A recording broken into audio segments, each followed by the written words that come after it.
Buenos días. Estoy un poco cohibida de, de estar yo hablándole de la Virgen del Carmen a tantos sacerdotes. Entonces, bueno, me perdonarán si me equivoco en algo. Yo creo que les voy a partir contando de este libro. Este libro es una investigación que hice más o menos por 2 años, porque está resumido lo que ha sido la evolución y la llegada del culto a la Virgen del Carmen, toda su trayectoria en líneas generales y globales hasta el año 2010.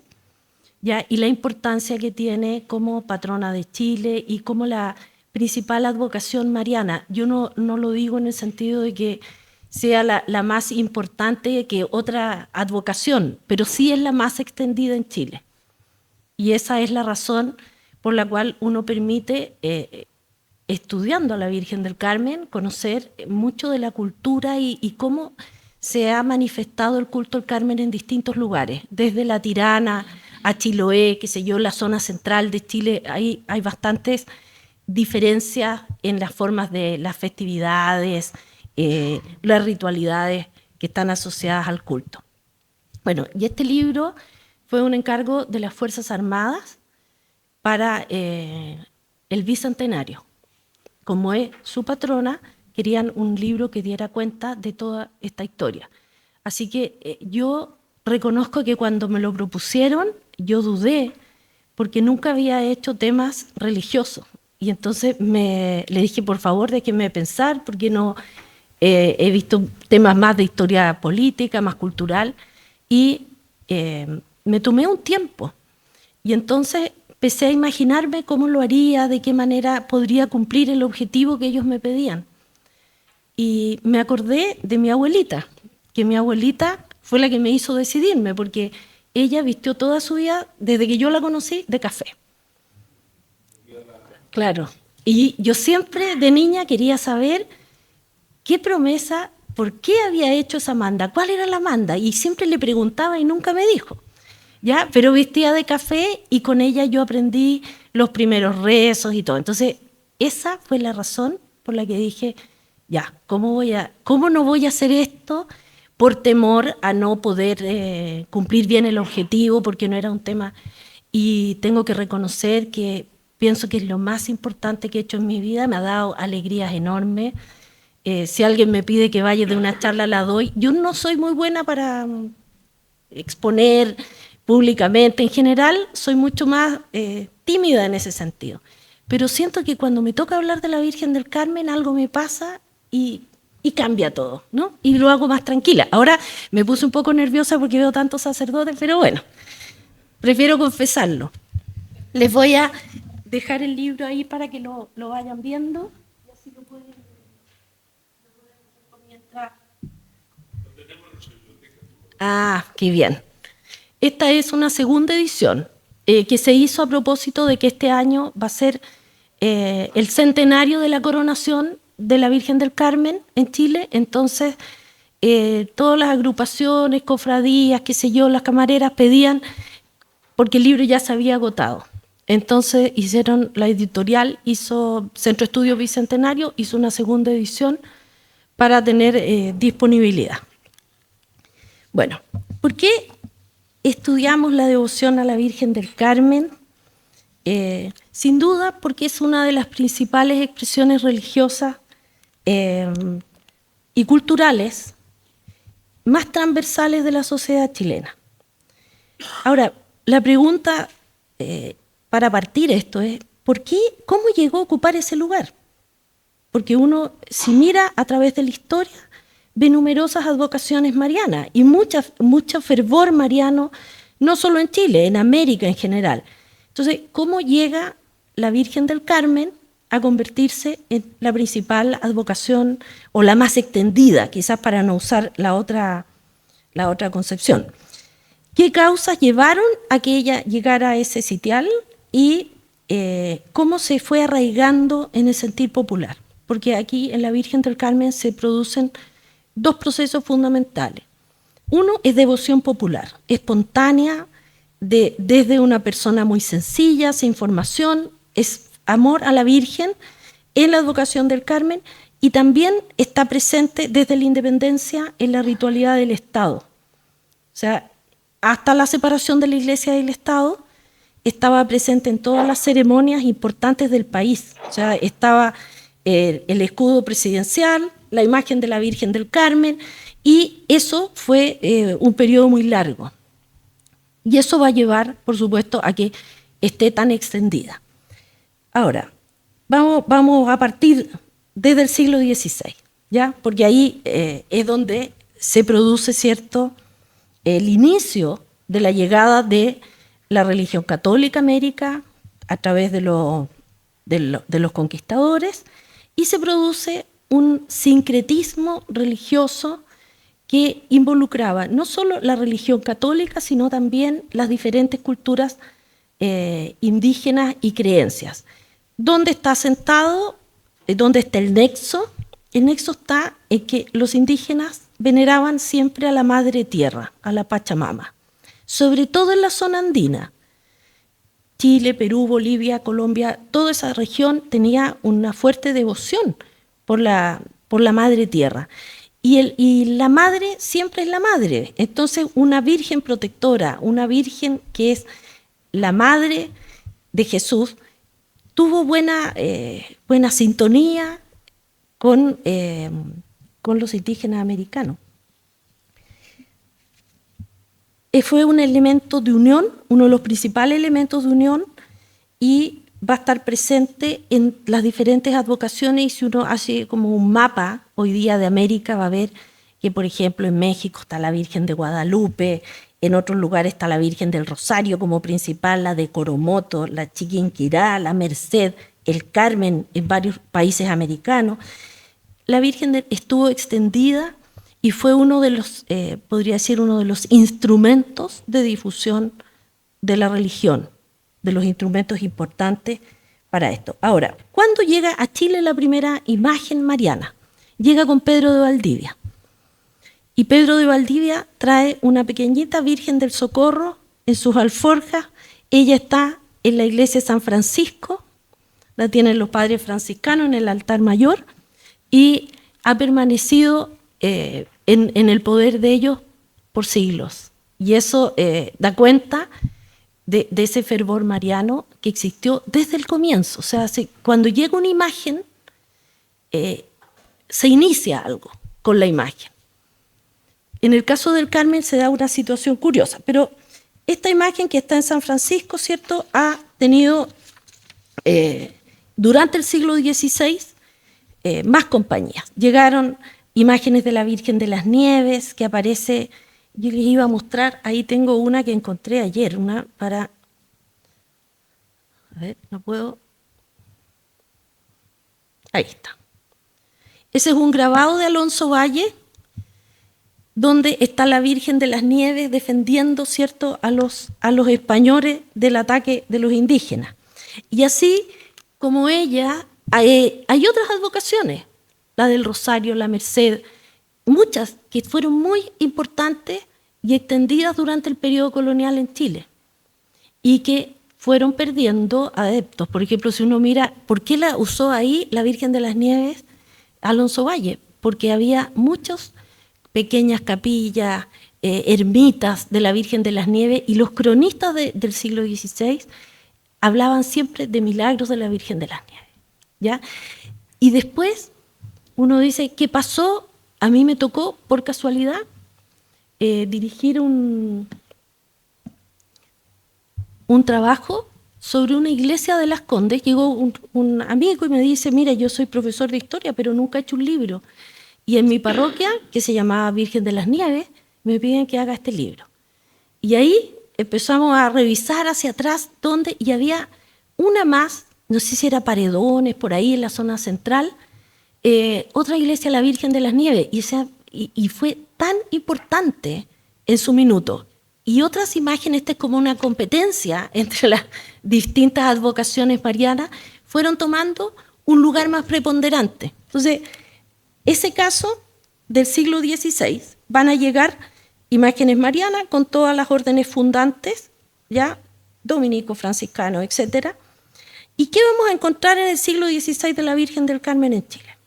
Tenemos un elemento que es a fines del siglo, que es una realidad, y es que los padres agustinos llegaron a Chile a fines del siglo XVI, más o menos en 1595, y ellos venían autorizados por el general de los carmelitas de que donde no hubiera carmelitas, ellos pudieran imponer el escapulario del Carmen. O sea, el escapulario del Carmen llegó antes que la devoción del Carmen, porque la gente busca siempre una imagen y quiere esa imagen. Entonces no había una imagen del Carmen en el siglo XVI, pero llegó el escapulario.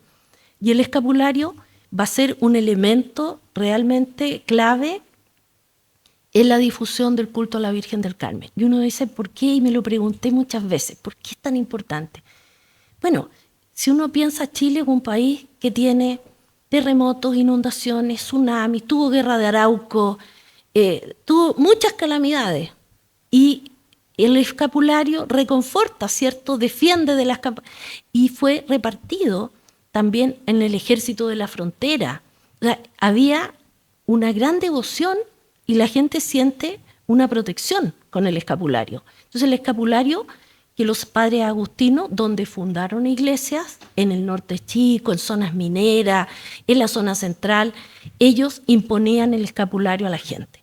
Y tenían, en el transcurso del tiempo, imágenes marianas en sus iglesias. Entonces ahí hay un elemento importante de difusión del culto al Carmen que parte en el siglo XVI con el escapulario. Y hay otro elemento que es un elemento que es más bien de la leyenda. Uno no podría decir esto es histórico, porque no es posible afirmar que fue así.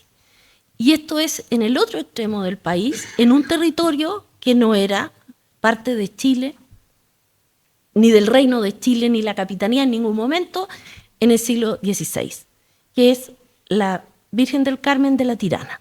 Entonces, esa leyenda, hay muchas versiones, todos reconocen, por supuesto, yo he tratado de llegar a la iglesia más antigua de la Tirana, a ver los que han estudiado los temas.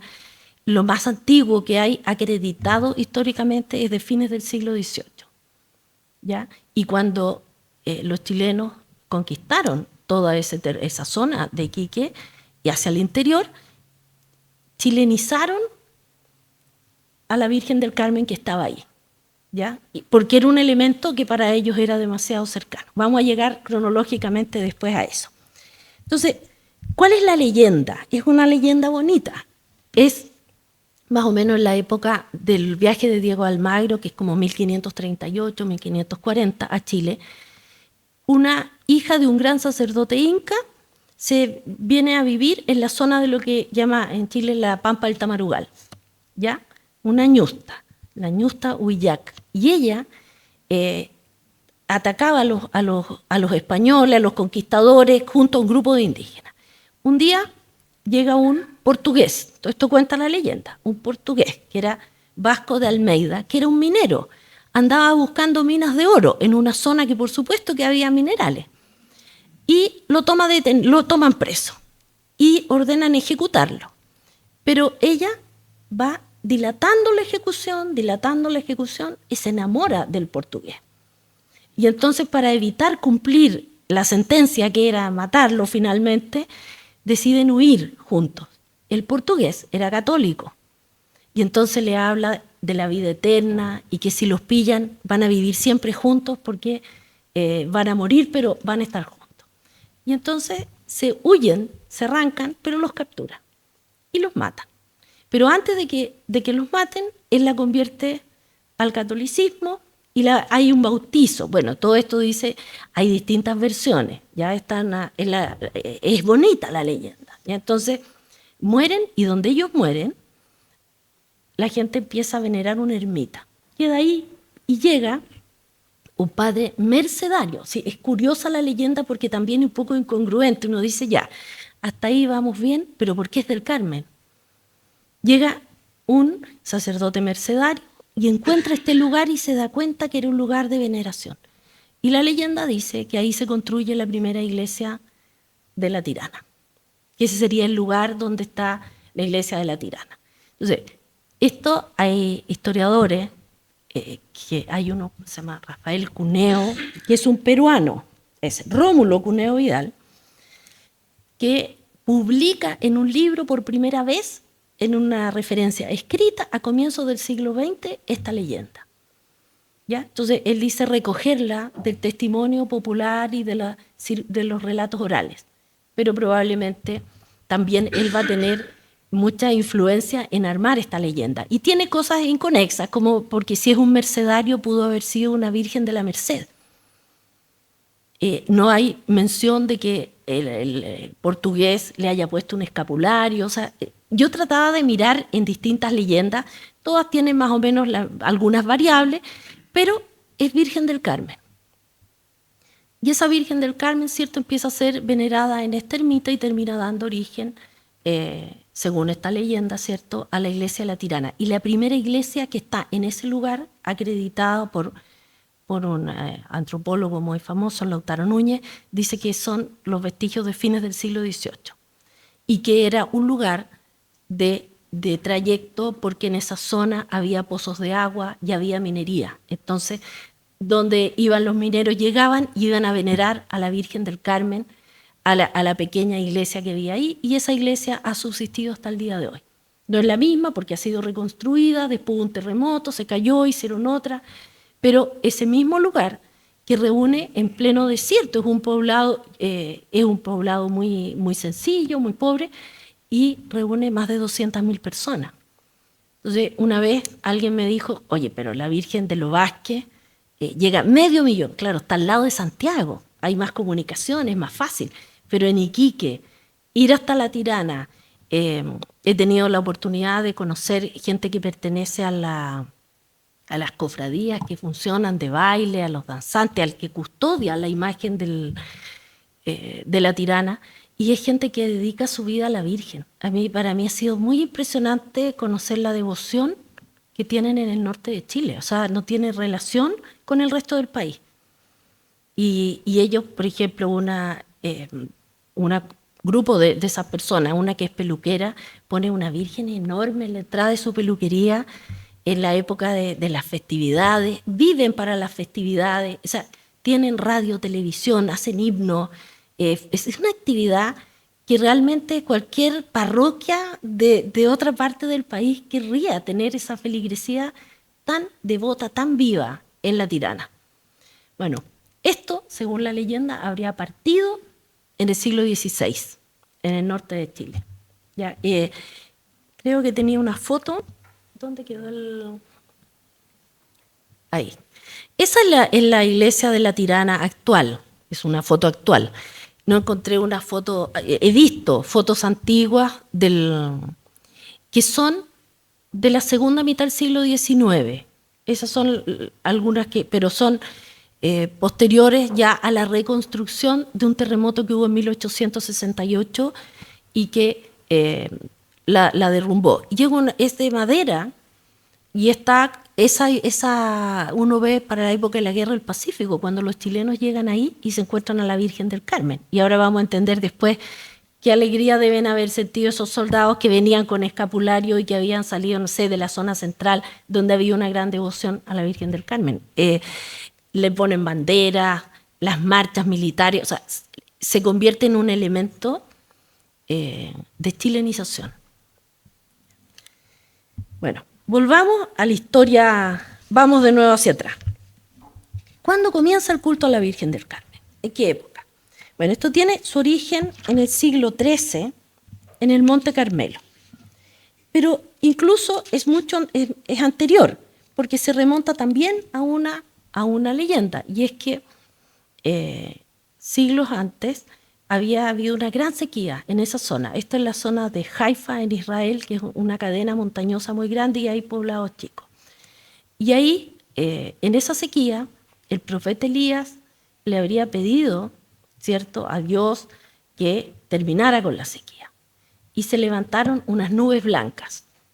Siglos después, eso fue interpretado como que fue la Virgen la que aparece ahí. Y como el lugar se llamaba Carmel, jardín, de ahí viene Virgen del Carmen, ¿ya?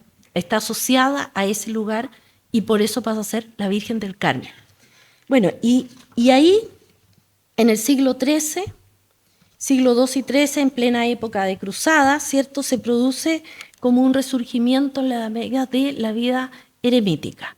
Y hay ermitaños, que son los carmelitas, que están instalados ahí, incluso en el lugar donde hoy día hay una iglesia del Carmen en la cumbre del cerro del Monte Carmelo, que está hecha además, hay un monolito hecho por chilenos ahí siglos después. Bueno, y en este lugar comienza la Orden del Carmen, que va a ser reconocida por el Papa Honorio, los hermanos primero de la bienaventurada Virgen María del Monte Carmelo, reconocido por el Papa Honorio el 7 de enero de 1226.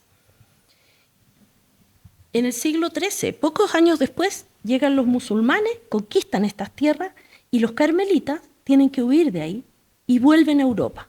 Todos estos ermitaños eran gran parte ingleses y franceses, qué sé yo, vuelven a sus países de origen y en sus países de origen van a dar origen a los carmelitas, que después van a dividirse, porque hay carmelitas calzados y descalzos, pero no vamos a entrar ahora en ese tema, que es bastante largo. Bueno, y ahí otra leyenda, otra tradición, en 16 de julio de 1251, en un monasterio de Cambridge, a San Simón Stock se le aparece la Virgen del Carmen y le entrega el escapulario. Le dice: recibe, hijo mío, este escapulario de tu orden, que será de hoy en adelante señal de mi confraternidad, privilegio para ti y para todos los que lo vistan. Quien muriese con él no padecerá el fuego eterno. Es una señal de salvación, amparo en los peligros del cuerpo y del alma, alianza de paz y pacto sempiterno. ¿Ya? Esta es la tradición del escapulario. Y el escapulario, de ahí en adelante y hasta el día de hoy, uno ve las religiosas carmelitas, los padres carmelitos, el escapulario sigue presente y sigue en la vida, sobre todo de los chilenos, que uno va por distintos lugares y la gente usa el escapulario, pide escapulario, las monjitas los hacen, es una tradición que está muy, muy vigente. Parte ahí, 1251, San Simón Stock. Ahora, el escapulario, por su espíritu protector, se va a extender por la cristiandad. Y entonces uno va a encontrar que hay gente que es devota de la Virgen de la Merced, pero tiene el escapulario. O sea, no está necesariamente relacionado con solo los que son devotos de la Virgen del Carmen, ¿ya? Cuando se produce la conquista de América, pasan los carmelitas calzados a México, llegan a México. Y desde ahí comienzan, en el transcurso de siglos, a avanzar hacia el sur. Y es por eso que, como no llegan los carmelitas, a Chile llega muy tardíamente la rama masculina, que es en 1899. No me acuerdo si es 1889 o 99. ¿Ya? Pero llegan a fines del siglo XIX a Chile, la rama masculina.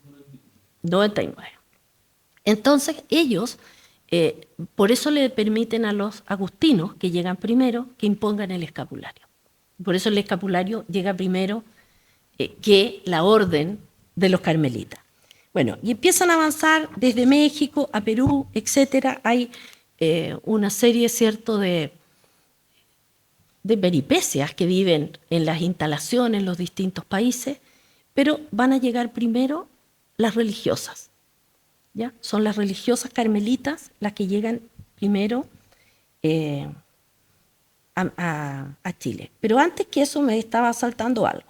¿Cuándo llega la primera imagen? La primera imagen relatada por la historia. Uno no sabe si un día aparece, ahora que hay más tecnología y hay datación de imágenes, a lo mejor hay otras imágenes que también por sus rasgos estilísticos, artísticos, provocan dudas en los especialistas. Y me refiero que la imagen más antigua reconocida es la que está en la iglesia de los Agustinos en Concepción, que originalmente estuvo en Penco y fue regalada por un gobernador de Chile la trajo y se la regaló a una primera cofradía que él mismo integró. Y ahí después vino un terremoto, y el terremoto vino un maremoto. La imagen se salvó y es la que está en la iglesia de los agustinos. Yo conozco mucho a los padres agustinos, sobre todo al padre Juliano, que estuvo a cargo mucho tiempo de la iglesia donde está esta imagen, y que le hicieron una restauración. Entonces, conversé harto porque yo tenía mucho interés en saber si correspondía precisamente al siglo XVII la imagen. Bueno, ella tenía dudas si esa imagen es la imagen que se salvó de la primera cofradía. Eso no es posible determinar porque ella tenía dudas porque había estado catastrando otras imágenes y restaurando imágenes en la zona como de Petorca, Longotoma, donde también habían fundaciones agustinas, y ella piensa que habían imágenes que podían ser más antiguas que esa. Ahora, yo le dije al padre Juliano, y esto sí, padre, usted tiene la que es históricamente reconocida. Mientras no se pruebe lo contrario, usted es orgulloso que tiene la imagen más antigua, siga con eso, porque se requeriría estudiar muy bien las otras, o sea, y no solo una persona, porque ella era una restauradora, podrían haber otras opiniones distintas, pero esa es la que la historia reconoce como la más antigua y está asociada a este regalo del Marqués de Baide, que era un gobernador de Chile, a esa cofradía. Y la sacan esta imagen en procesión, es muy venerada en la zona sur por los agustinos y la cuidan muchísimo. Ha tenido muchas restauraciones. Esta última que se hizo por lo menos hace 15, 18 años, las imágenes la gente las quiere, entonces lo que hace es que las arregla. Y a veces en parroquias pequeñas, en la zona central de Chile, uno de repente yo levanto la ropa y a veces no es del Carmen. O a veces es del Carmen porque es de y tiene el escapulario en madera abajo, pero está vestida de la Merced. Porque en esa zona llegó un párroco y la gente quería la ver y la vistió de la Virgen de la Merced porque era su debut. Entonces, con las imágenes pasa un fenómeno muy curioso. Y la zona central de Chile, que es donde realmente estuvo todo el gran influjo de los conquistadores, ¿cierto? Y de la transmisión cultural que ellos hacen, si uno va por los campos va a encontrar imágenes. El Museo del Carmen de Maipú tiene una serie de imágenes de fanal, de vírgenes, del Carmen también hay, pero también hay otras. Y ese fenómeno de vestir las imágenes en Chiloé es maravilloso. La gente le hace sus trajes a la imagen, lo teje, le cambian la ropa. Traje un cuadro que encontré que me llama mucho la atención porque yo he estado estudiando, después de este libro me he estado enfocando en estudiar las festividades del Carmen en Chile. Entonces me van apareciendo en Chiloé, en distintos lugares, con mayor o menor intensidad. Pero había una estadística que me llamó la atención. A ver si la pasamos. Pero vamos, avanza porque está más adelante. Va a estar bien atrás entonces. Ya, sigue. Pero es que quiero tocar el punto ahora, después nos vamos a devolver a esas otras imágenes. Ese, es la que pasaste recién. No sé si lo alcanzan a ver, pero es un catastro que es de 1982. Donde se revisaron todas las capillas, todas las parroquias y todas las imágenes. Y la imagen del Carmen es la segunda en Chiloé. Si ustedes se fijan, es muy famosa la fiesta de Jesús Nazareno y tiene otras tradiciones, pero dentro de las imágenes marianas, y esa zona estaba fuera de la gran influencia, ¿cierto?, que es la zona central. Era una zona aislada, donde tenían un mundo propio, un mundo devocional propio, incluso hacían sus propias imágenes. No llegaban las imágenes, ellos hacían tenían sus propios talleres de artesanos, un fenómeno muy especial que se dio en Chiloé. Bueno, yo tengo sospechas, porque ahí hubo un gran obispo carmelitano, Monseñor Ramón Ángel Jara, que probablemente, como era gran carmelitano, debe haber, y cerca de Ancud es donde hay más imágenes del Carmen. Y no son imágenes tradicionales chilotas, sino ya son de yeso, tienen otra materialidad y eran, por supuesto, ya más modernas. Él está en esa época, fines del XIX, comienzo del siglo XX, como obispo. Pero esa es la realidad del año 82. ¿Ya? Yo estoy buscando a lo largo, yo he ido identificando dónde hay festividades del Carmen. De repente alguien me cuenta, en un pueblito chico, una que revivió porque existía y ahora había dejado de existir 50 años y llegó un sacerdote entusiasta, entusiasmó a la feligresía y ahora hace la festividad nuevamente. Entonces, en ese catastro me puedo dar cuenta cómo está extendido el culto del Carmen en lugares pequeños, en las cordilleras, en la zona del norte chico, el norte grande, para qué decir, con el influjo de la irradiación de la Tirana, pero en el norte chico también. Y muchas veces cerca de donde hubo fundaciones de agustinos. Entonces, durante el periodo colonial, en Chiloé también había. Lamentablemente no hay tanto registro como uno puede ver. Este es el 82, pero si uno retrocede, probablemente va encontrando, hay que hacer investigaciones específicas en los archivos franciscanos para ir descubriendo que son los que más registro tienen de esas localidades. Bueno, vuelvo al Marqués de Baires. Primera imagen, 1643. Ese mismo año, el rey Felipe IV, que era un gran devoto mariano, dispuso que cada ciudad americana que no tuviera una advocación titular tomara una advocación mariana. Entonces, el apóstol Santiago, que es de Santiago, algunas ciudades tenían otras advocaciones religiosas, pero la que no tenía que tomar una advocación mariana. ¿Ya? Y él va a persistir en esto porque lo que quiere hacer es que se hagan fiestas en honor de la Virgen del Carmen y que en todos los dominios de la corona quería declarar el dogma de la Inmaculada Concepción de María. Pero esto en 1643 va a ocurrir en 1854. O sea, van a pasar siglos. Pero todos estos impulsos, aparte de que se da un fenómeno espontáneo de devoción popular de las personas, ¿cierto?, de los creyentes, pero también ayudan estas normas que vienen, ¿cierto?, desde la estructura misma de la corona para evangelizar, porque lo que está detrás de todo esto es la evangelización de los chilenos o americanos, donde estén, ¿ya? Entonces ahí tenemos hitos importantes que ayudaron a la difusión del culto al Carmen. Otro hito, fines del siglo XVII, se crea el convento San José de las monjas carmelitas y el de San Rafael en 1770. El de San José vino un carmelita descalzo que quiso instalar este convento y encontré esa documentación en un archivo de los carmelitas. Es una copia de un registro de las donaciones del Ejército de la Frontera para crear un monasterio carmelita. Entonces, ellos llegaba, ¿cierto?, el real situado y ellos con eso fueron contribuyendo en el Ejército de la Frontera. O sea, ahí había devoción extendida a la Virgen del Carmen. Son como parte de los principales donantes para ayudar también la Sociedad de Santiago, qué sé yo, todos querían un monasterio de carmelitas.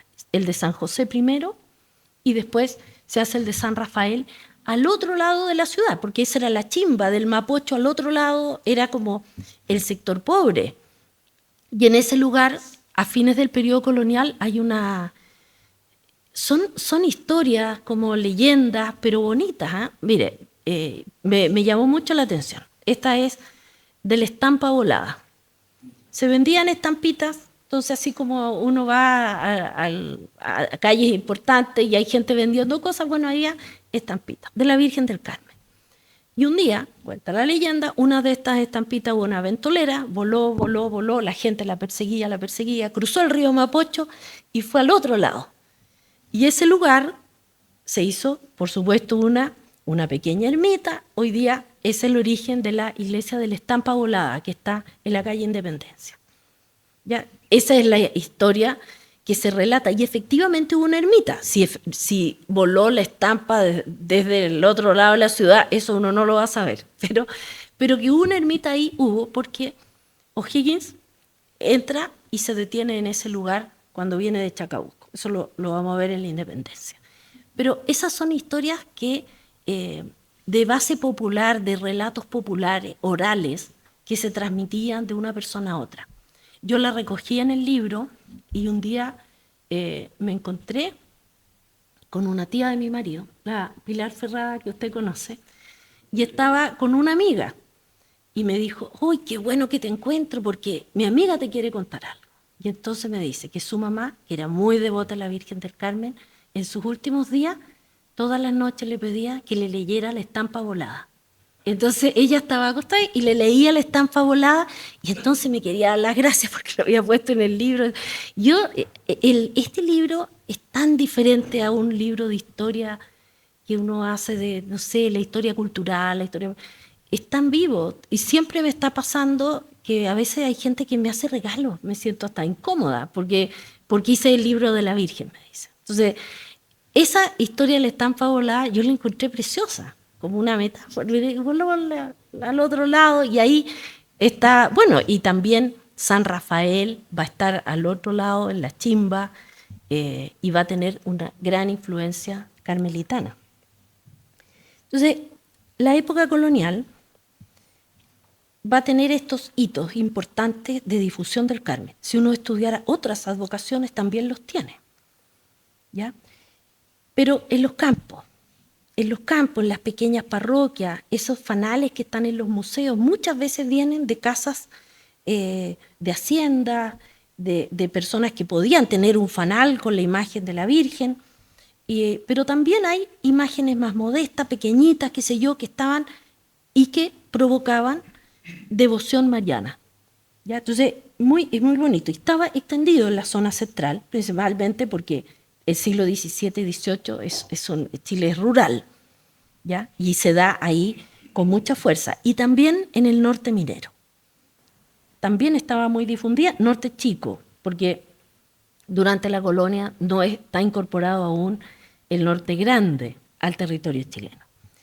Y me encontré una clasificación, un estudio del padre Gabriel Guarda, donde hace una estadística de lo que él encuentra en los archivos. Puede ser siempre que aparezca uno nuevo y modifique la estadística. Pero dice, a finalizar el periodo colonial, entre las iglesias, él catastró las iglesias que tenían por titular alguna advocación mariana.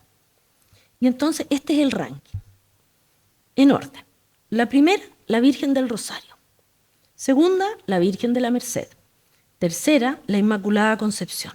Y cuarta, la Virgen del Carmen. Fines del siglo XVIII. 20 años después, 30 años después, la Virgen del Carmen pasa a ser la principal advocación mariana. Ahí hay algo que va a ocurrir, que les voy a contar, que es el periodo de la independencia, pero también es curioso, porque cuando encontré este estudio pensaba, curioso porque cómo llega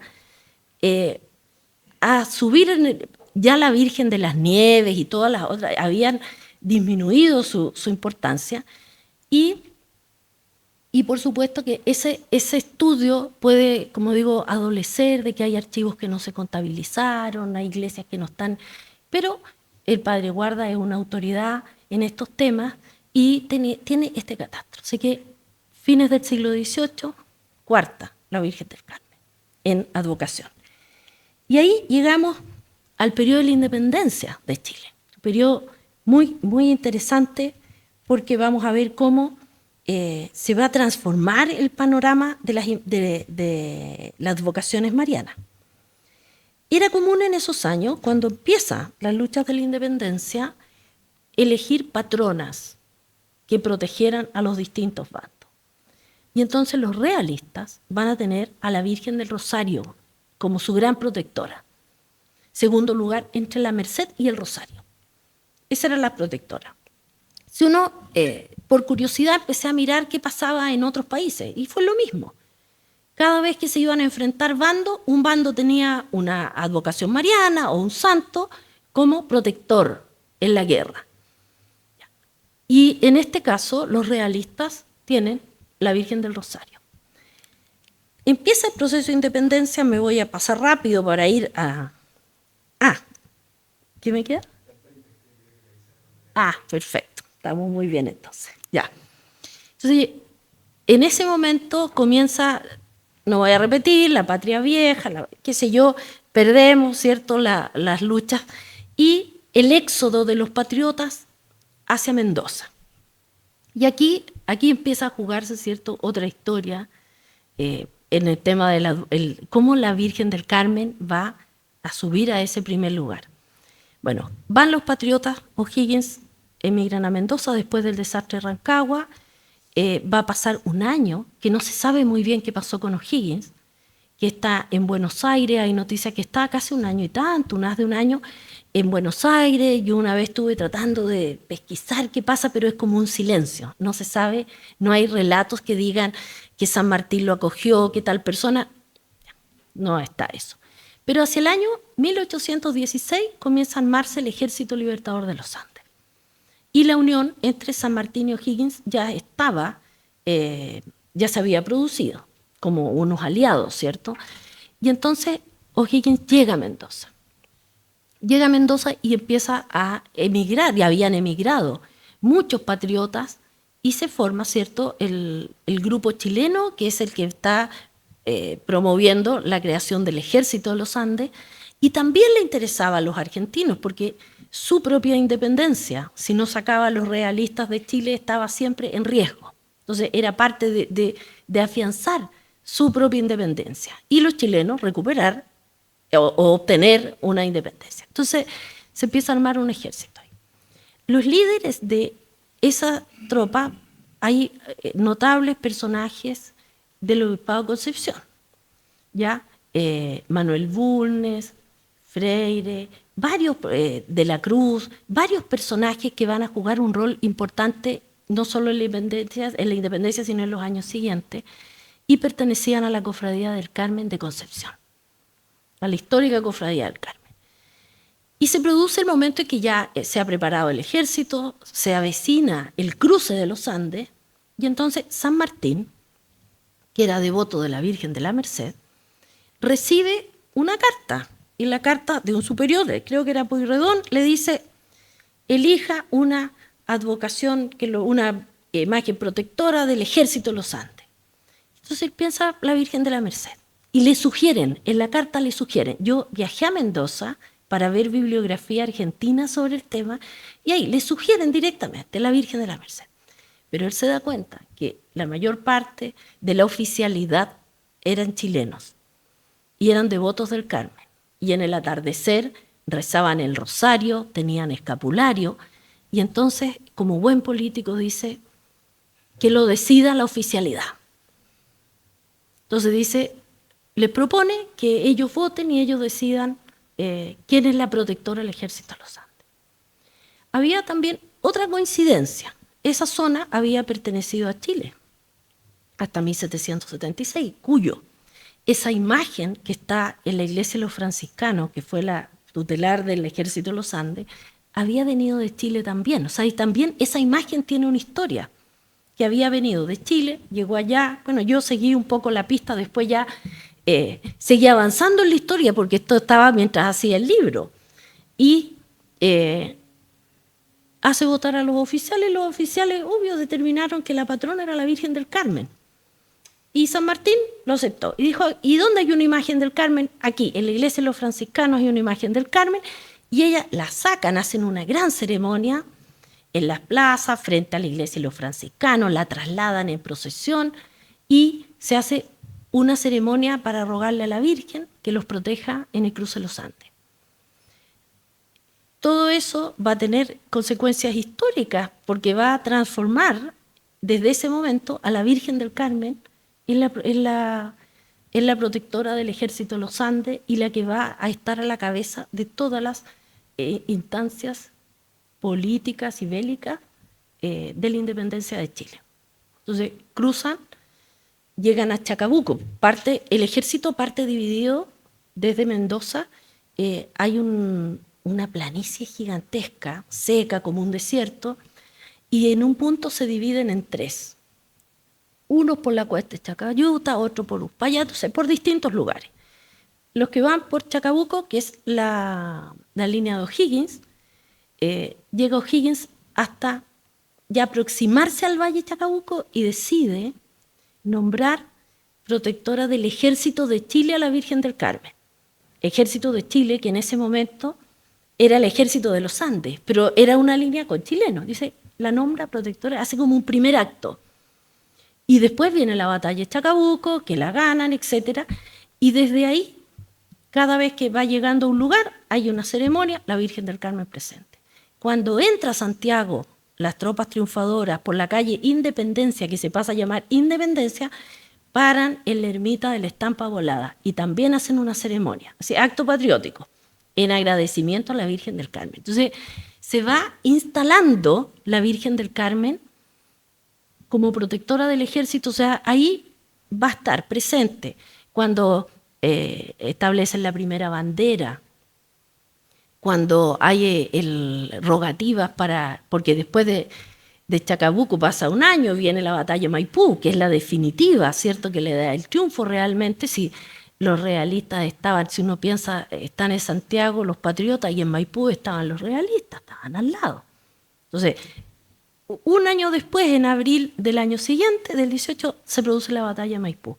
Y también, en marzo, poco antes de eso, ya O'Higgins estaba instalado, ¿cierto?, y todos acá llevaban un año, en la iglesia, en la catedral, se reúnen los vecinos y prometen que de obtener la independencia se va a hacer un templo en honor a la Virgen del Carmen.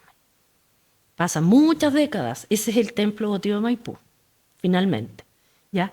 Pero en ese periodo de la independencia, O'Higgins no estaba cuando se hace esta promesa en la catedral, pero él llega pocos días después y toma esta promesa como suya. Y entonces van con San Martín, después que ganan la batalla de Maipú, van en romería y establecen un lugar. Dice, aquí fue el centro de la batalla, aquí va a estar el templo en honor a la Virgen del Carmen. Una promesa que tardó décadas realmente en realizarse. Entonces, encontré un día estudiando otra cosa, como escribe también Benjamín Vicuña Maquena, un relato sobre la ingratitud de los chilenos. Pero con una maestría dice, aquí yacen los restos de lo que fue una promesa a la Virgen. Claro. Entonces, realmente, y lo escribe de una manera magistral, pero es una crítica. Bueno, pero pasan los años y se hizo una pequeña iglesia, pero nunca consideraron que esa era digna de la promesa que había hecho el padre de la patria de un gran templo. Hubo una iglesia más o menos en los años 80, que se alcanzaban a construir los muros y entonces también hay relatos de que pasaban y estaban las enredaderas, habían subido por los muros porque estaba inconclusa. Bueno, es larga la historia del Templo Maipú, que se viene a inaugurar recién en 1974. Había otra iglesia ahí antes, ¿ya? Pero como digo, siempre se pensó, ninguna de esas era digna de la gran promesa que se había hecho a la Virgen del Carmen. Bueno, ya a esas alturas de la independencia, como les digo, en cada acto oficial está instalada la imagen de la Virgen del Carmen. Está presidiendo, se velan, las ofrendas, se hacen rogatorios a la Virgen. Y es una época, el siglo completo, de guerras. ¿Ya? Primero tenemos la guerra, antes de la guerra de la Confederación Perú-Boliviana, tenemos la guerra a muerte. Si la independencia no se asentó en la batalla de Maipú necesariamente, los realistas se fueron y se establecieron en Chiloé. Y van a pasar varios años hasta que finalmente los sacan en 1825-26, que se rinde Quintanilla, el último gobernador de Chiloé. Y también en la zona central, los Pincheiras famosos y otros que asolaban las haciendas a favor de los realistas. Y esto se ha estudiado mucho en la historia, no es chileno contra español, si los realistas eran muy pocos, es chileno contra chilenos en un bando y chilenos en el otro. Entonces, se va a establecer muy lentamente en la independencia hasta que ya realmente entramos a otras épocas que son las de las guerras al exterior. Y aquí, ¿qué pasa con la Virgen del Carmen? Cada vez que se embarcan a un conflicto en Valparaíso, están los sacerdotes y le imponen a todos los viajeros, ¿cierto?, con destino a la guerra, su escapulario. Pasa la guerra de la Confederación, Bulnes era devoto de la Virgen y le atribuyen generalmente todos estos relatos, y son reales, porque son de época, le atribuyen que justo lo iluminó, que tenía que hacer tal cosa y ganó la batalla. ¿Ya? Y son relatos muy sentidos. Donde hay mucho más testimonio es en la Guerra del Pacífico, porque ahí ya es una época donde hay oradores sagrados destacadísimos que arengaban hoy día. A veces yo cuando paso estos temas históricos, no necesariamente la Virgen del Carmen, pero los alumnos dicen, pero profesora, los estaban mandando a la guerra. Bueno, porque es otro contexto, es otra época. Es una época que teníamos los americanos, y no solo chilenos, Perú, bolivianos, con los argentinos con los paraguayos. O sea, es una época de afirmación de las fronteras. Y todos están peleando como sus espacios vitales. O sea, antes teníamos una gran estructura, que era lo que pertenecíamos al Imperio Español. Pero después que esas estructuras se desarman, vienen los países luchando por sus propios espacios y sus límites. Y ahí, para la Guerra del Pacífico, ya la Virgen del Carmen es sin duda la principal advocación. No hay, y uno dice, habrá otro catástrofe como el que hizo el padre Guarda, pero es que ya donde uno va, y yo lo estoy viendo ahora, y ahora han disminuido, porque donde hubo una iglesia a veces ahora no está, donde había una capilla no está, y así todo, en todo el país hay devoción a la Virgen del Carmen. Si yo quisiera estudiar un fenómeno como estoy estudiando las fiestas, las festividades, con otra advocación no me resultaría, porque tendría que escoger, no sé, Inmaculada Concepción, entonces tendría algunos lugares específicos, pero no tendría esta enorme variedad de festividades que persisten aún en nuestros días de la Virgen del Carmen. En la época de la Guerra del Pacífico, ahí hay testimonio. Arturo Prat llevaba escapulario. Baquedano la llamaba, no Virgen de Mamita, la mamita. Y dice que en la batalla, no me acuerdo cuál, Chorrillo, Miraflores, él dijo, la mamita me inspiró y no sé qué, y ganamos la batalla. O sea, era así. Y si uno lee los discursos de los oradores sagrados, son realmente notables, y eran carmelitanos. O sea, la Virgen del Carmen tuvo muchos difusores del culto de esa advocación. Entonces, están en todas estas instancias. Y en la misma Guerra del Pacífico nos vamos a encontrar que el territorio, ¿cierto?, de Iquique y toda esa zona, que se encuentran ahí a la Virgen del Carmen. Es una gran coincidencia. Y dicen, pero si la Virgen del Carmen es la reina del ejército, qué sé yo, bueno, y en la guerra tiene más fuerza. El siglo XIX es un siglo de muchas guerras, muy bélico, y donde va a tomar mucha importancia la Virgen del Carmen. O sea, ya la devoción popular avanza por un riel y el camino político por otro, pero bajo una misma advocación. Eso es bien interesante, porque si uno mira cosas de lugares más rurales, de pequeños pueblos, está presente. Y está presente a veces en la recopilación de décimas, en los cantos, que se han transmitido oralmente, uno no sabe desde qué época. ¿Ya? Entonces ahí vamos a tener, podríamos volver a las imágenes anteriores, antes que la coronación, que lo vamos a ver creo que ahí, la siguiente. Ahí, esas son láminas que circularon principalmente en la época de la Guerra del Pacífico y de ahí en adelante. Y yo he encontrado en muchos anticuarios imágenes que están en fotos que eran como parte de la casa, así como el Sagrado Corazón de Jesús, unas láminas hermosas del Sagrado Corazón de Jesús, la Virgen del Carmen con soldados arrodillados, con las banderas. Yo tengo por lo menos 12 variables distintas, porque estoy siempre atenta, y cuando aparece una, en la coronación hay una imagen preciosa que además le pusieron como unos brillitos al manto, bueno, que cuesta a veces encontrarlas, pero ahí puse las que son más conocidas. y estaban en las casas de los chilenos. Si uno ve fotos antiguas, no tiene que ver, no están en el Palacio Cauciño, está en cualquier hogar chileno había el Sagrado Corazón de Jesús, la Virgen del Carmen.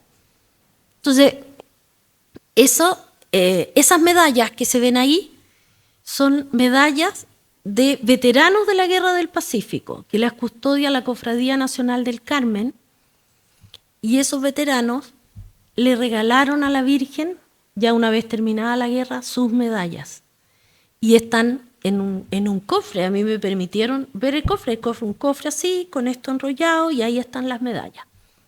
Bien, bien impresionante. ¿Y por qué uno dice, ay, por qué algunas imágenes tienen del Carmen, algunas tienen más importancia que otras? Bueno, la que está en el Sagrario de Santiago, la iglesia del Sagrario de Santiago, estaba en la Basílica del Salvador. Y esa imagen es la que recibió esas medallas. O sea, después se fue como oficializando, pero son cosas que ocurren espontáneamente. Ahora, la Basílica del Salvador también tuvo una historia. Después de la Guerra del Pacífico, de la Guerra Civil del año 91, de 1891, dice, ¿cómo vamos a hermanarnos nuevamente? ¿Cómo los bandos se van a reconciliar? Y deciden construir esa basílica en señal de unión de los chilenos. Habían muerto muchos, todos tenían deudos en esa guerra, y entonces la Basílica del Salvador se convierte como en el lugar como de encuentro de los chilenos. Y ahí llegan esas medallas a la imagen que estaba ahí y que hoy día está en el Sagrario. Entonces, uno va juntando como los episodios y ve el siglo XIX en todas estas situaciones, algunas trágicas como la guerra. La Virgen del Carmen está presente en esos momentos, reconfortando a los chilenos. Esa no, esa viene después.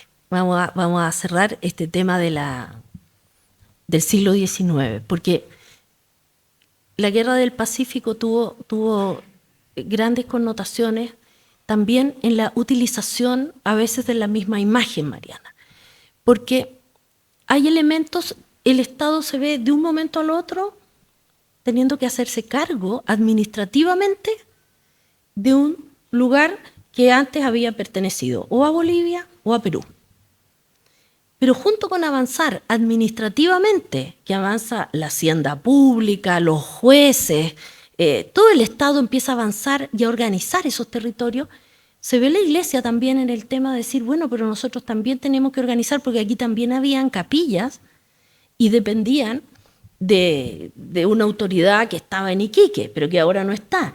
Pero cuando pierden estos territorios los peruanos, el obispo de Arequipa pasa a ser como el alma tutelar de todos esos que se habían perdido, y que había un sacerdote que era peruano, que vivía ahí en esa zona, y es un periodo donde la Iglesia tiene muchos conflictos también. O sea, no solo se dan problemas cuando uno estudia, un profesor mío hizo un estudio sobre los jueces, cómo avanzó la administración de justicia en territorios que eran peruanos. Entonces van nombrando jueces y él sigue la trayectoria, un pozo que va a Pozo Almonte, después a otro lugar, y se empiezan a establecer los chilenos con las leyes chilenas en un territorio que tiene que modificar todas sus estructuras. La Iglesia va a sufrir ese mismo problema. Porque, ¿qué pasa? Si le dicen, no, usted ahora va a depender de tal persona, no, porque yo soy peruano y mi obispo ahora es el de Arequipa. Entonces, los conflictos fueron muy grandes. Y ahí la Virgen del Carmen juega un rol chilenizador. Y entonces salen normas diciendo, mire, donde haya otra imagen, ponga una imagen del Carmen. Con las banderas chilenas, se tienen que cantar tales himnos, entonces, y eso ya existía, no es un culto completamente impuesto, porque ya uno ve que ya en la Tirana estaba, y la Tirana tiene una zona de irradiación, ¿ya? Donde hay una Tirana grande, es como el 18 chico, hay una Tirana chica, y eso se repite en muchas festividades en la zona norte. Entonces ahí la Virgen del Carmen es un elemento que asienta el dominio chileno. Entonces, se cambia y se establece modificaciones también para los sacerdotes, los jueces, la administración pública, el ejército, tiene que chilenizar casi 2 regiones y incorporarlas culturalmente.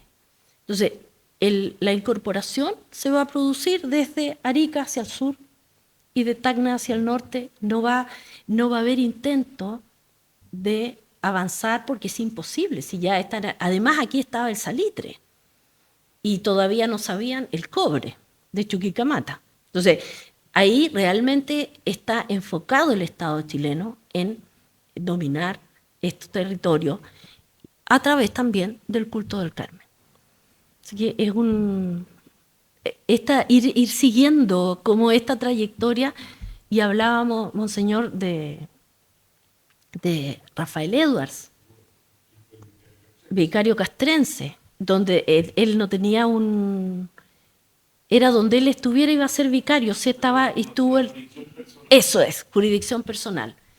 También, gran devoto a la Virgen del Carmen. Entonces, el vicario castrense él es posterior, ya es posterior a esta época de la guerra misma, de la guerra del Pacífico, pero es el mismo espíritu, porque todavía están los conflictos, hasta el Tratado de Límite del año, se hace el 29, el definitivo límite Chile-Perú, 1929, o sea, es tardío, es muy tardío. Así que eso más o menos. Hasta aquí, si quiere, hacemos una pausa para pasar a la coronación y al siglo XX después.